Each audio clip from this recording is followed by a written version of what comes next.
अस्सलामुअलैकुम, welcome back to my channel. उम्मीद करती हूँ कि आप सब ठीक ठाक होंगे। सर्दी का मौसम हो और हमें मिल जाएं गर्मा गर्म गुड़ वाले चावल तो क्या ही बात है। इस मौसम में गुड़ वाले चावल खाने का बहुत ही ज़्यादा मज़ा आता है। आज मैं आप लोगों के लिए उन्हीं की रेसिपी लेकर आई हूँ। चावल जुड़ जाते हैं, गुड़ कितना इस्तेमाल करना है, चावल कितने होने चाहिए, कितने टाइम तक आपने इसे पकाना है, तमाम डाउट्स को मैं आपको क्लियर कर दूंगी। इसी तरह के आपके खिले खिले जो चावल हैं वो बनके तैयार होंगे और बस 5 से 10 मिनट में ये मज़ेदार से चावल बन के तैयार हो जाते हैं। तो आपने सिर्फ़ और सिर्फ़ एक काम करना है कि वीडियो को बिना स्किप किए लास्ट तक देखना है। यहाँ पे सबसे पहले बिस्मिल्लाहिर्रहमानिर्रहीम, मैंने ले लिए हैं तकरीबन आधा किलो चावल और इन्हें मैंने 20 से 25 मिनट पहले ना भिगो दिया था। अब चावलों को जो भिगोना है वो बहुत ही ज़रूरी है। इससे क्या होता है कि चावल हमारा खिला-खिला बन के तैयार होता है और अच्छे तरीके से पकता है। तो इसे अब एक साइड पे रखेंगे। अब दूसरा स्टेप है चावलों को बॉयल करने का। एक पतीली में ले लेंगे खुला पानी। चावलों को हमेशा खुले पानी में बॉयल किया करें। कम पानी में चावल खिले-खिले बन के तैयार नहीं होते। यहाँ पे मैंने ले लिया खुला पानी, इसे कवर कर दूँगी और इसको मैं बॉयल आने तक के लिए पका लूँगी। चावल को कभी भी ठंडे पानी में शामिल नहीं करते, इससे चावल मज़े के बन के तैयार नहीं होते। यहाँ पे देखिए पानी को अच्छे तरीके वाला बॉयल आ गया है। अब जो हमने चावल डिप करके रखे हुए हैं ना, भिगो के रखे हुए हैं, वो अब हम इसके अंदर शामिल कर देंगे। अब आपने तेज़ आँच पे यहाँ पे चावलों को बॉयल कर लेना है। अच्छा, अब यहाँ पे ये स्टेप आता है कि चावलों को आपने इस स्टेज पर कितना पकाना है। आपने चावल को इस स्टेज पर टोटली पका लेना है। इसमें आपने कोई भी कसर, वो जो 1 कनी 2 कनी, वो बिल्कुल नहीं छोड़नी। क्योंकि अगर आप लोग ऐसा करोगे ना तो क्या होगा कि ना जब इसे हम शीरे में पकाएँगे ना तो ये सख्त हो जाते हैं या फिर ये टूट जाते हैं। तो 99% तक चावल आपने इसी स्टेज पर कुक कर लेना है। जब तक मैं यहाँ पे चावलों को कुक कर रही हूँ, अगर अभी तक आप लोगों ने मेरे चैनल को सब्सक्राइब नहीं किया तो अभी जाके मेरे चैनल को सब्सक्राइब कर दें। वीडियो अच्छी लगे तो इसे लाइक, शेयर और कमेंट करना तो बिल्कुल नहीं भूलना।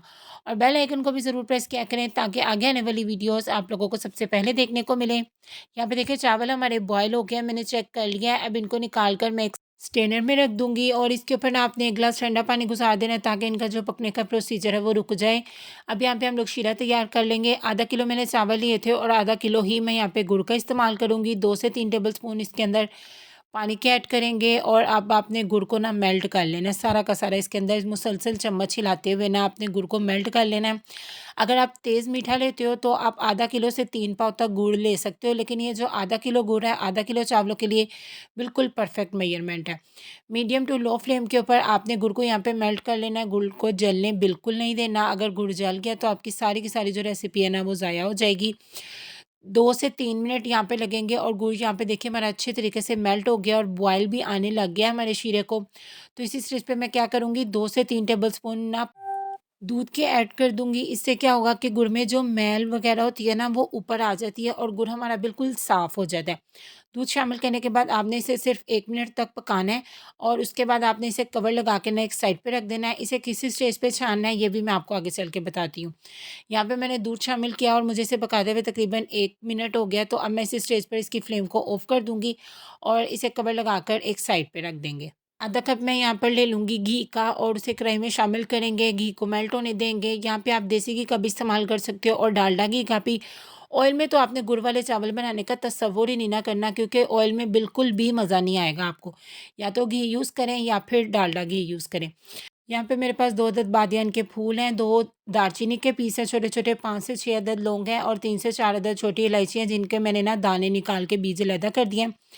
और 2 टीस्पून भरकर मैंने यहाँ पे ले लिए हैं सौंफ के। सौंफ जो है वो गुड़ वाले चावलों की जान होती है। अगर आप इसे बिल्कुल देग वाला जायका देना चाहते हैं तो आपने सौंफ ज़रूर शामिल करनी है। मीडियम टू लो फ्लेम के ऊपर इन तमाम चीज़ों को अब आपने हल्का सा करकरा लेना है, जलने बिल्कुल भी नहीं सौंफ को देना। आपने ज़रा-सी भी यहाँ पे अगर एहतियात ना की तो आपकी सौंफ जल जाएगी और सारे चावलों का जो जायका है ना वो ख़राब हो जाएगा। मीडियम टू लो फ्लेम के ऊपर सिर्फ 20 से 25-30 सेकंड के लिए ना आपने इन्हें हल्का-सा करकरा लेना, बहुत ही प्यारी सी खुशबू आने लग जाएगी। तो इस स्टेज पे अब मैं इसके अंदर ये ड्राई फ्रूट्स शामिल कर दूँगी। जो भी ड्राई फ्रूट्स आपके पास हैं वो आप शामिल कर सकते हैं। नहीं है तो आप इसे स्किप भी कर सकते हो, सिंपल जो गिरी है वो आप इसके अंदर शामिल कर सकते हो। मेरे पास भी यहाँ पे कुछ ड्राई फ्रूट्स हैं, उन्हें भी मैं यहाँ पे हल्का-सा ना फ्राई कर लूँगी। इससे बहुत ही कमाल का जायका आएगा। अब सिर्फ 15 से 20 सेकंड इन्हें फ्राई करूँगी और यहाँ पे अब हमने जो गुड़ का शीरा बना के रखा हुआ है ना उसे छान के इसके अंदर शामिल कर देंगे। छानना बेहद ज़रूरी है ताकि गुड़ के अंदर जो इम्प्यूरिटीज़ होती हैं ना, छोटे-छोटे पार्टिकल्स होते हैं इस तरीके के, वो आपने डिस्कार्ड कर देने हैं, वो आपने इसके अंदर ना ऐड नहीं करने। तो अब इनको मैं डिस्कार्ड कर दूँगी और यहाँ पे अब आपने जो गुड़ का शीरा शामिल किया ना, इसको आपने तकरीबन 1 मिनट तक इसके अंदर कुक करना है इस तड़के के साथ।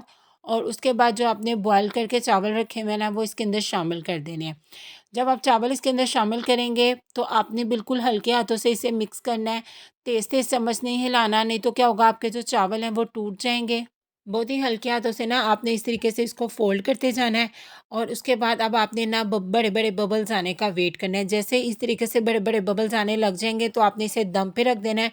दम पे रखने के लिए यहाँ पे ये जो मैंने कढ़ाई का ढक्कन है ना, उसके ऊपर रुमाल लगा दिया है और मैं इसे अब दम पे रख दूँगी। दम पे रखने से पहले आपने इसके ऊपर कोई हैवी चीज़ रखना नहीं भूलना। दम पे यहाँ पे मैं तकरीबन रखूँगी 6 से 7 मिनट और इसके बाद 2 मिनट तक इसकी फ्लेम को ऑफ करके इसको इसी तरीके से पड़ा रहने दूँगी। और 2 मिनट के बाद, दम के बाद, मैंने इसे इसी तरीके से पड़ा रहने दिया था और अब यहाँ पे देखिए माशाल्लाह माशाल्लाह बहुत ही मज़ेदार, खुशबूदार, खिले-खिले से हमारे जो गुड़ वाले चावल हैं वो बनके बिल्कुल तैयार हैं। इसको डिश आउट करते हैं, इसकी फाइनल लुक आपको चेक करवाते हैं। ये देखिए माशाल्लाह माशाल्लाह कितने मज़ेदार लग रहे हैं देखने में ही, देख के इसको मुँह में पानी आ रहा है। तो आप लोगों ने मेरी इस मज़ेदार सी रेसिपी को ज़रूर ट्राई करना है और फिर मुझे कमेंट सेक्शन में आकर बताना भी है कि आपको मेरी ये यम्मी यम्मी रेसिपी कैसी लगी। दुआओं में याद रखिएगा, अपना बहुत ज़्यादा ख़्याल रखिएगा। अल्लाह हाफ़िज़।